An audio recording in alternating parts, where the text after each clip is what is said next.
Hola, ¿qué tal? Como todos los días, la verdad es un gusto y un placer que me permite ingresar a sus hogares con este su programa A Fondo. En México no hay una cifra oficial de personas que hayan fallecido por algún procedimiento estético y pues cultura sobre todo o alguna otra práctica a manos de personas que pues no tienen la destreza, no están certificadas. Se cree que al menos 121 personas murieron del año 2014 al 2025 relacionadas con cirugías estéticas, principalmente en clínicas irregulares o por personas sin la especialidad correspondiente. El último caso, recuerde usted, es Blanca Adriana Vázquez Montiel, una mujer de 37 años de edad. Sí, el caso que pues se dio a conocer a nivel nacional, un mal procedimiento en la reducción de grasa hecho por una persona que no contaba con cédula profesional. El hecho ocurrió en una clínica estética llamada Detox Clínica, esto en Puebla, donde acudió a solicitar información sobre un procedimiento de reducción de grasa, pero terminó sometiéndose a una intervención ese mismo día. De acuerdo a las investigaciones, la clínica presuntamente operaba sin permisos necesarios y la persona realizaba procedimientos, pues no contaba con cédula profesional. Para hablar sobre este tema, la seguridad en cirugía plástica, yo agradezco al doctor Hiroshi Sashida, cirujano plástico y reconstructivo certificado de los mejores reconocidos en el centro del país, el que esté el día de hoy aquí con nosotros para tocar este tema tan importante. Doctor, ¿cómo estás? Muy bien, muchas gracias, Ignacio, gracias por la invitación y el espacio. Gracias. No hay una cifra oficial, se presume que entre 121 fallecimientos del 2014 al 2025. ¿Por qué no se tienen cifras claras?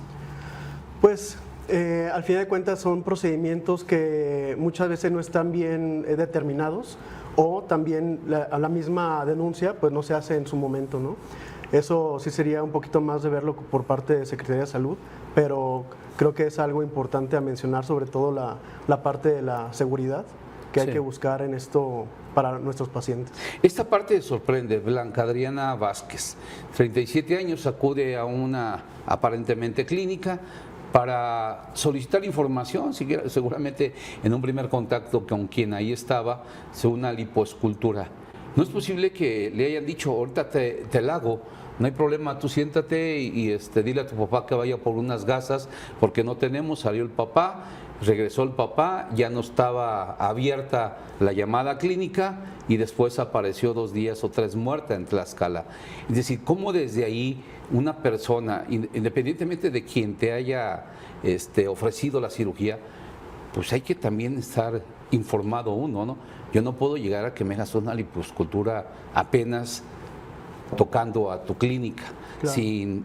¿Qué es lo que se necesita, por poner un ejemplo, para realizar una lipoescultura con seguridad? Bueno, yo creo que, o sea, al final de cuentas lo que se necesita en sí para cualquier procedimiento quirúrgico es muy importante tener un protocolo previo de una valoración, que esto consiste en las consultas médicas. Esto porque es importante, porque no todo paciente que desee un procedimiento quirúrgico, en este caso lo que platicas, una liposucción, por ejemplo, pues no todo el mundo es candidato. Tiene que tener ciertas características cada paciente para que sea un procedimiento seguro. Y dentro de todo eso, pues al final de cuentas, creo que muy básico, ¿no? Yo siempre les digo, hay que usar el sentido común. Debe de preguntar, porque es un servicio, debe preguntar quién me va a operar, qué procedimiento va a hacer, cómo lo va a realizar, cuál es la recuperación, qué necesitamos hacerle de preparación para este procedimiento, cuál va a ser el anestesiólogo. O sea, todo ese concepto de un tratamiento integral es muy importante porque es lo que determina la seguridad de nuestros pacientes y que el resultado sea un éxito o algo que desenlace en una gravedad así como la que pasó con esta persona, pues un desenlace fatal, ¿no? Para eso se necesita que tú veas al paciente si es candidato para la lipoescultura, ¿no? Claro. Si tiene grasa excesiva o no, porque ahí puede llegar una persona con bulimia o anorexia y se siente obesa cuando realmente no lo es, que es un problema de salud mental. Pero tienes que revisar y decirle en ese momento si es candidata o no. ¿Cuántas citas tendría que tener la persona que es candidata contigo para poder hacer ese protocolo adecuado? Bueno, o sea, realmente se necesita al menos una, pero es muy importante que sea con el médico.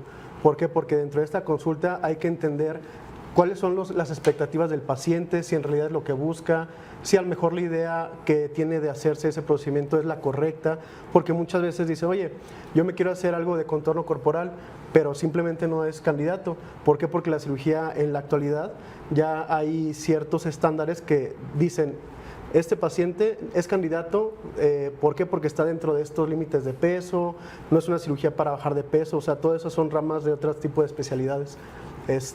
Y posteriormente poder valorar esos laboratorios que se pidieron, dependiendo también la necesidad, ¿no? Si se necesita hacer alguna revisión por un cardiólogo, si tiene algún antecedente, si el paciente tiene cirugías previas, si tiene alguna enfermedad que se llaman crónico-degenerativas, como presión alta, diabetes, alergias a medicamentos, pues al final de cuentas todo eso es un manejo integral para poder determinar si es un buen candidato y sobre todo que la cirugía sea segura. Es decir, tú tendrías que ir viendo toda esta parte. Yo llego y tengo obesidad mórbida, ¿sí? Y yo te digo, yo quiero una lipoescultura. Tendrías que tú hacer esa valoración de estatura, sobre masa muscular, claro, y ver si tengo algún problema de arritmia, corazón, bla, bla, bla. Y tú me dirías, yo te diría, es que yo quiero que, no sé, si tú me dices, tú deberías de pesar 80 kilos y pesas en esos momentos 100, por ponerte un ejemplo, para irnos a la exageración, yo te diría, yo necesito bajar esos 20, quiero que me saques 20 kilos de grasa. Es así, de esa forma como debe ser a un primer momento, ¿cuánto puedes extraer de grasa o cuánto no? No, bueno, ahí de entrada, justamente para eso es la valoración, porque el concepto de una cirugía plástica para una pérdida de volumen, eso es totalmente incorrecto. Ahí necesita un tratamiento por parte de un médico bariatra, que es una especialidad completamente aparte, que trabajamos en parte de conjunto. Sin embargo, así muy enfocado a lo que tú me preguntas, sería, por ejemplo, si tu peso ideal sería 80 kilos, que a lo mejor y pesas actualmente 110 o 120, primero se tiene que llevar un control con un bariatra o de dieta en cuestión de alimentación para llevar ese control metabólico y llegar a ese peso ideal para la cirugía. No el peso ideal del paciente, sino un peso ideal seguro para la cirugía, que nosotros nos basamos en un índice que ya está establecido a nivel mundial que se llama índice de masa corporal. Ajá. Y ese es el que determina que seas o no candidato. Se pueden operar pacientes que estén a lo mucho en sobrepeso, pero no en una clasificación de obesidad grado 1, grado 2 o grado 3, que es la mórbida, ¿no? Es decir, la obesidad mórbida no puedes decir, te voy a quitar 20, 30 kilos de grasa. Es decir, tendría para tener yo que ir llegando a mi peso con estatura, varias operaciones, tendría que también una dieta, tendría que hacer varias cosas. Bueno, no serían cirugías, sino sería un control primero del peso. Ya una vez que esté en un peso estable y seguro por al mínimo 6 meses a un año, sin subir ni bajar de peso, ahí es cuando se puede valorar que se haga una cirugía plástica, pero ya llegando a un peso de índice de masa corporal dentro de parámetros seguros. ¿Tú no operas a alguien que tenga obesidad mórbida? No, así de fácil y sencillo. No está... Es un riesgo, es un peligro. Es un riesgo muy alto, sí. Ajá. Sí, las personas con obesidad, grado 2, grado 3, aumentan mucho algo que nosotros tenemos que cuidar mucho, que son los riesgos de complicaciones. De todas las cirugías tienen riesgos y complicaciones existentes, sea quien sea que vaya a operar. Entonces, obviamente, estamos buscando como especialistas y nuestra forma ética es que el paciente sea candidato para disminuir esos riesgos al mínimo posible. A ver, alguien que tenga 80 kilos y que esté pasado con 20, a él sí lo puedes operar o con 10, es decir, ¿en qué momento yo te puedo decir, a ver, si eres candidato, qué se necesita para ser candidato? Es estar con el índice de masa corporal dentro de un grado de sobrepeso. A ver, yo tengo 80 kilos, 85 más o menos, y mido unos 65, 66.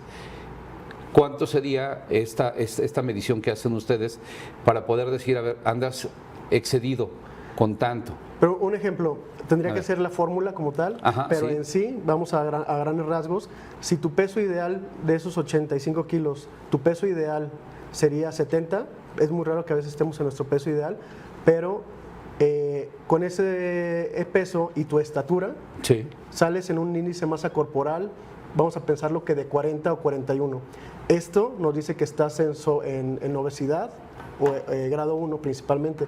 Entonces necesitamos bajar los kilos suficientes para que con esa fórmula llegue a un índice de masa corporal de 39 para que sea dentro de la clasificación de sobrepeso. Entonces, esto no hay una tabla que te diga exactamente cuánto bajar, sino que es una fórmula para decirlo, ¿no? De decir, mira, necesitas bajar 5 kilos, 10 kilos para llegar a este índice de masa corporal, que es lo permisible para que tu cirugía sea segura. Ahora, Hiroshi, ¿quién va a hacerse una operación de lipoescultura? Si tú dices, a ver, tú tienes 20 kilos más, no necesitas tu operación, con un proceso alimentario adecuado, el ejercicio, bla, bla, bla. Pero yo te digo, es que la verdad soy muy flojo, no tengo una educación en cuanto a la alimentación, bla, bla, bla, pero es que tengo también un compromiso dentro de unos meses y quiero verme, voy a una fiesta y el vestido no me queda y ya lo quiero a la vuelta de la esquina, porque todo lo queremos rápido, inmediato, ¿no? Entonces es cuando acudimos a... Sí. Ok, bueno, yo creo que aquí sí es bien importante porque justamente para eso es la primera consulta o platicar con el paciente en esa primera consulta donde identificamos cuáles son sus motivos de realizarse ese procedimiento. Porque un paciente que tiene prisa por hacer un cambio por un compromiso, pues ahí ya de entrada es una llamada de atención, ¿no? ¿Por qué? Porque dentro de la cirugía puede haber una complicación, riesgos, que el paciente por ese mismo compromiso que ya tiene programado, piensa que el procedimiento va a ser algo rápido de entrada y salida, pero la realidad es de que no solamente queda en el momento de la cirugía, hay un proceso de recuperación que es bien importante llevar a cabo porque si no, ahí no podemos estar nosotros cuidando al paciente en su casa. Tiene que llevar ciertas indicaciones desde la alimentación, su aseo, qué sí puede hacer de actividad física, qué no puede hacer, caminar, todas las medidas antitrombóticas para evitar estas complicaciones en casa que se tienen que llevar a cabo. Entonces, aunque no lo veamos nosotros, pues todo eso repercute en un resultado de excelencia o una complicación que se pueda presentar a pesar de que sean los protocolos adecuados, ¿no? Previos a la cirugía. Conocí casos de personas que tenían obesidad mórbida, no fue una lipoescultura. Hay varias, opciones que yo pueda tener con obesidad mórbida. A ver, tengo obesidad mórbida, voy a la lipoescultura, tengo obesidad mórbida, voy a las grapas, tengo obesidad mórbida o voy a la banda, al balón gástrico. Es decir, ¿qué puedes ofrecer antes de? Porque hay quienes utilizan el balón gástrico, ¿sí? Se va inflando, quisiera pensar tontamente que es algo que tu estómago siente extraño y si el estómago tiene una capacidad, estoy diciendo tonteras, para 2 kilos, pues ya con el balón tu consumo de alimento ya no es de 2, es de 1, por poner un ejemplo. Okay. Pero cuando lo sacas, tu estómago sigue siendo de 2, no es de 1.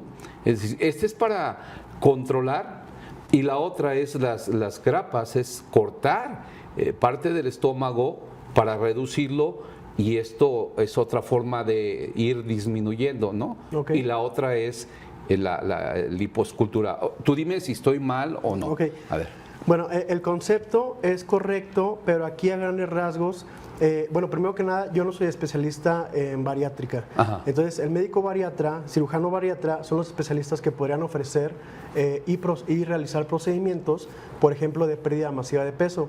Estos, en la actualidad, pues hay varios, ¿no? Está desde la colocación de los balones intragástricos, así como lo comentas, que es un balón por medio de endoscopía que se coloca con sedación para que no moleste tanto. Esa endoscopía se infla en la parte del estómago, sí, y eso hace que haya una saciedad más temprana en cuanto a la alimentación. Entonces el estómago está lleno, así como lo comentas, pues ya no se puede llenar más y eso puede hacer que haya una pérdida a favor de peso, ¿no? Pero eso es por un tiempo, ¿no? Es por un tiempo, exactamente. Aquí al final de cuentas pero eso es muy en general, porque aquí a grandes rasgos los hábitos y la actividad que haga el paciente después de la cirugía es lo que va a hacer si se mantiene ese resultado, si no se mantiene ese resultado, si es un fracaso de ese procedimiento. Entonces, al fin de cuentas, la cirugía no va a suplementar los buenos hábitos o los malos hábitos que tenga un paciente, porque al final de cuentas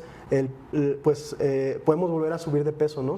Aún incluso después de la cirugía, Sí. ya sea liposucción, una abdominoplastía, lo que más daña al cuerpo en la cuestión estética, aparte de la metabólica obviamente, es los cambios bruscos de peso. El subir, extender la piel, el que el paciente pierda mucho peso, también se lastima la piel. Este es el estómago y este es la mitad, este es todo tu estómago, pero el balón ocupa la mitad, ¿sí? Entonces es lo que tú me estás diciendo. Ya cuando sacas el balón, pues lo que es la hoja, es tu estómago y sigue teniendo las mismas dimensiones.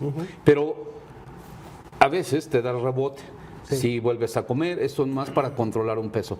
¿Qué pasa cuando cortas el estómago y en lugar de tener el balón, tu estómago es así? Aunque quieras comer y la saciedad, ya no puedes comer los 4 kilos, ya nomás van a ser 2 kilos. Ok. Bueno, lo mismo, ¿no? Eso sí o sea, el que te puede dar más información es un médico bariatra, pero a grandes rasgos ese procedimiento se llama manga gástrica. Consiste en, por medio de esta cirugía que puede ser abierto, pero en la actualidad ya ha evolucionado tanto que la hacen también laparoscópica por medio de pequeñas incisiones, y por ahí lo que hace no es un corte parcial del estómago con la finalidad, por eso tiene el nombre de manga gástrica, porque corta la mitad y queda como un tubo. Sí. Eso obviamente, aparte de que el volumen es menos lo que puede estar dentro del estómago o ingerir el paciente, la otra ventaja es de que se lleva la parte del fondo del estómago que está encargada de producir una enzima que se llama grelina, que es lo que da el hambre como tal. Entonces, al eliminar esa parte del estómago que está produciendo este apetito, pues obviamente al paciente se disminuyen las ganas de la ingesta calórica o de alimentación, pero también volvemos a lo mismo, son hábitos e higiene del paciente que tenga, porque si no acostumbramos al estómago a comer pequeñas cantidades, pequeñas porciones en diferentes tiempos divididas para que sea una mejor absorción, obviamente está el efecto, no podría ser de rebote, sino que el mismo estómago se vuelve a acostumbrar y se puede volver a expandir de cierta manera. ¿Por qué? Porque lo estamos forzando a algo que no estaba habitualmente, ¿no? Entonces, pues tiene esa capacidad.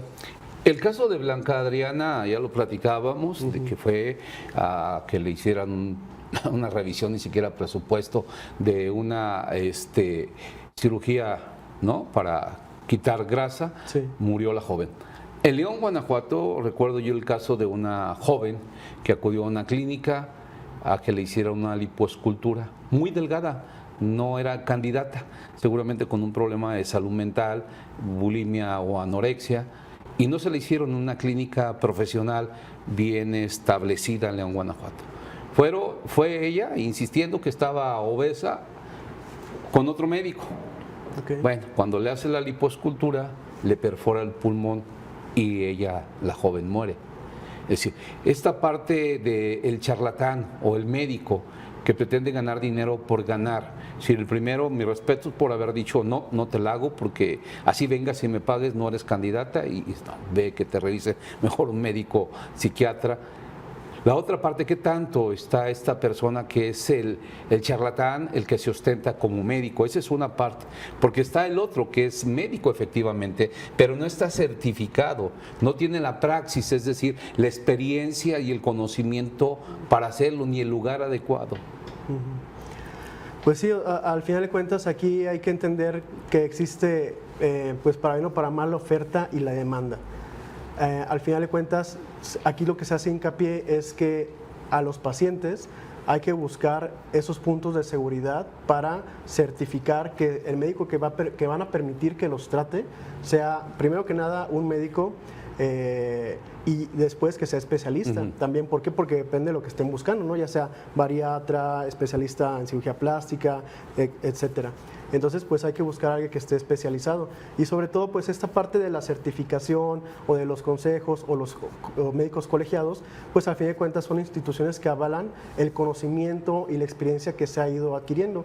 Esto no libra a nadie de algún riesgo o complicación, porque eso están dentro de los procedimientos quirúrgicos como cualquier otro, pero obviamente hay que disminuirlo lo más posible, porque al ser un procedimiento plástico o estético, pues la finalidad no es funcional funcional inicialmente, es una parte, digamos, de meramente estético o que no va a afectar la función de la vida. Entonces hay que buscar que sea lo más seguro posible, hay que hacer los protocolos que se necesitan, los estudios. Cuando no es candidato el paciente, pues también hay que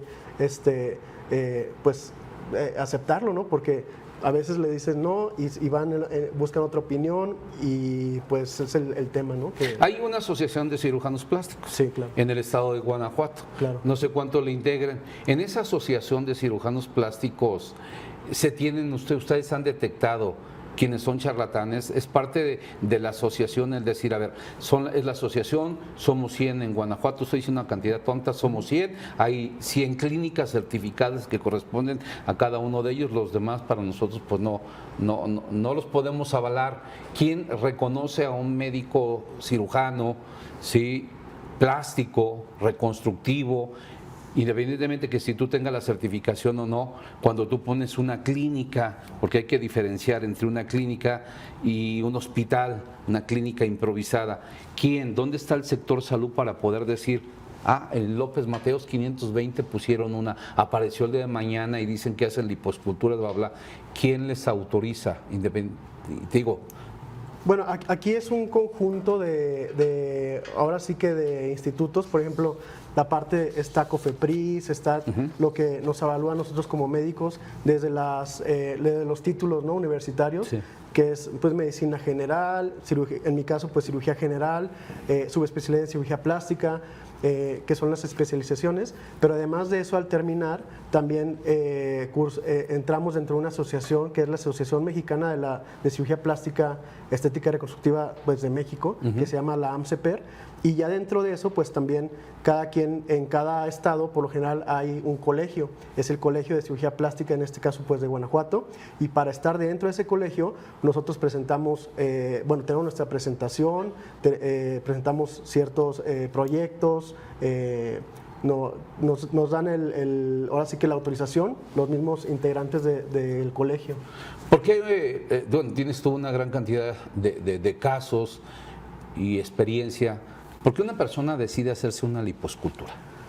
Son muchos los factores, pero la gran mayoría. Bueno, en la actualidad siempre ha habido tendencias, porque pues al final de cuentas estamos buscando una mejora visual para nuestro cuerpo, porque al final de cuentas verse bien también hace sentirse bien a uno. Sí. Entonces esta parte de la psicológica pues pesa muchísimo, es mucho de lo que nos hace tomar o no tomar ciertas decisiones.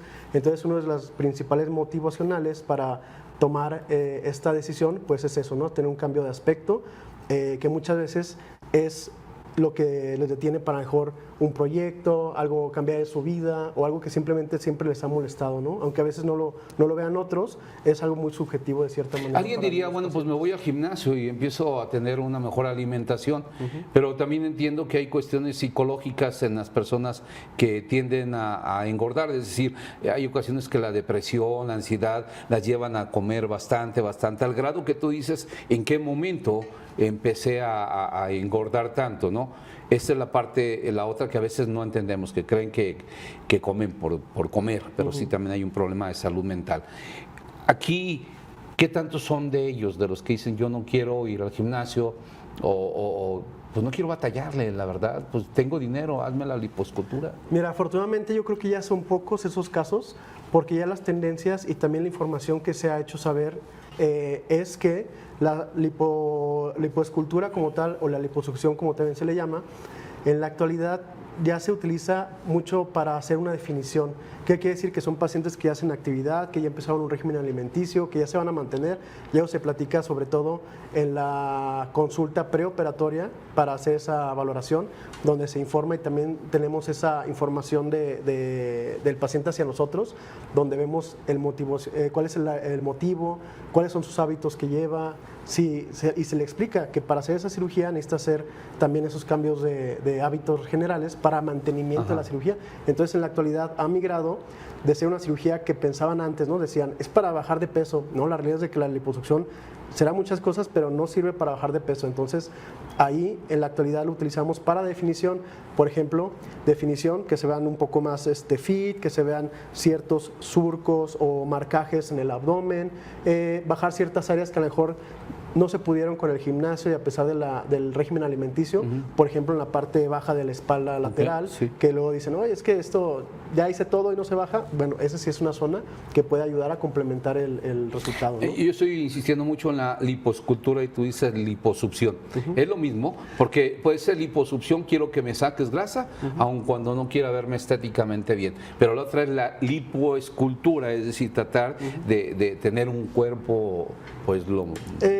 O sea, técnicamente es lo mismo. ¿Por qué? Ok. Porque al fin de cuentas yo creo que sí son temas de tendencias o de marketing que se han ido dictando en el mundo, pero al fin de cuentas lo que se utiliza para hacer una lipoescultura es una liposucción. Liposucción consiste en lipar, que quiere decir extraer la grasa del cuerpo, y cuando se dice que es contorno corporal o definición, pues es pasar esa grasa a diferentes áreas, que en la actualidad, por ejemplo, es cadera, glúteos e incluso algunas zonas de mama, por ejemplo, para hacer ese contorno corporal. En la parte, sí, cirujano plástico y reconstructivo, ¿es la liposucción lo más peligroso en tema de cirugía que puede llevar a la muerte? ¿Por qué es peligrosa una liposcultura? No sé si sea peligrosa o no, porque pues, sí, vemos el número de muertes, pero pues con el número de liposculturas o liposucciones que haces, pues pudiese ser muy bajo, no sé. Yo creo que aquí siempre hay una estadística, ¿no? Pero al final de cuentas es saber qué es lo que se pide o cuál es la oferta y la demanda de cirugías. Si es de las que más se hacen, que incluye que lo haga un especialista y personas no médicas o no especialistas, pues obviamente se puede decir que es más peligrosa. ¿Por qué? Porque al fin de cuentas los instrumentos que se utilizan pues son cánulas muy largas que prácticamente si no lo haces bien pues hacen una perforación. Tú como médico especialista certificado con una clínica reconocida en el centro del país como es Sashida, la experiencia de tu papá Jesús Sashida Kei, ¿no es peligroso?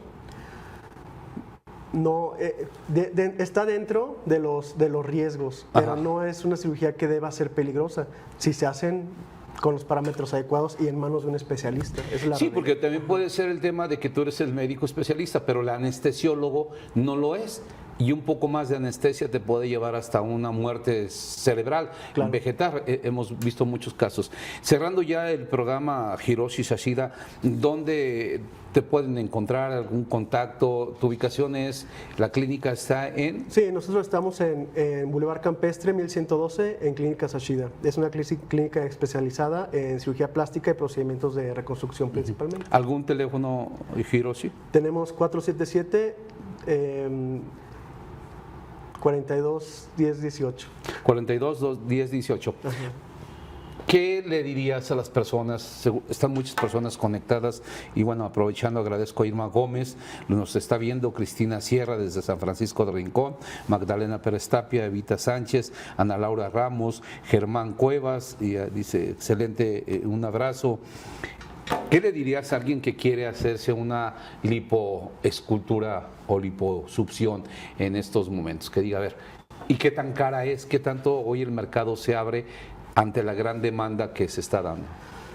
Yo creo que más allá de los precios hay que entender que los costos son, pues es al fin de cuentas estamos buscando la seguridad, ¿no? Que sea algo de calidad, que al paciente sea con el mínimo riesgo posible. O sea, al final de cuentas yo les invitaría a que es un servicio que están solicitando, entonces es pedir esa información, pedirle al médico que se presente, que entienda, que saber quién los está operando, quién va a ser su anestesiólogo, cuál va a ser el tipo de la anestesia que van a utilizar. ¿Por qué? Porque al fin de cuentas, pues muchas veces es por pena, ¿no? Que dice, es que no le pregunté, es que me dio pena.